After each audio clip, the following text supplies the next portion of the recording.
બાળક જૂઠું બોલે તો શું કરવાનું? બહુ મોટો પ્રશ્ન લાગે છે ને. ધારો કે તમારા ઘરની અંદર એક ગ્લાસ તૂટી ગયો, બાળકે ફોડ્યો છે, તમને ખબર છે, તમે બાળકને પૂછો કે ત્યાં ફોડ્યો, બાળક કે ના, તો આપણું રિએક્શન શું હોય? કોની પાસે સાણો થાય છે? જૂઠું બોલે છે, અત્યારથી ખોટું બોલે છે, તો મોટો થઈને શું કરીશ? આ એકદમ રોંગ રિએક્શન છે. આનાથી બાળકને નુકસાન જાય છે, જનરેશન ગેપ વધે છે. આવા સમયે શું કરવું જોઈએ? સૌથી પહેલાં તો જાણે કંઈ બન્યું જ નથી, એકદમ શાંત રહેવાનું પ્રયત્ન કરવો પડશે.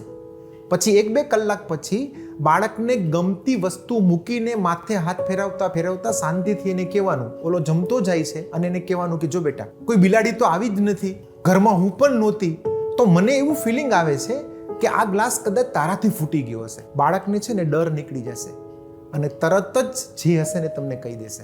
પછી બાળકને કહેવાનું, જો પહેલા તું કેવું નેગેટિવ ફીલ કરતો હતો અને તને ડર લાગતો હતો ને, હવે જો તું સાચું બોલ્યો તો કેવો રિલેક્સ થઈ ગયો, કેવું પોઝિટિવ ફીલ કરે છે. જો આવી રીતે બાળક જ્યારે ચોરી કરે કે જૂઠું બોલે, આપણે આવું વર્તન કરશું તો જનરેશન ગેપ નહીં થાય અને એનું આપણા સાથેનું બોન્ડિંગ જબરજસ્ત થઈ જશે.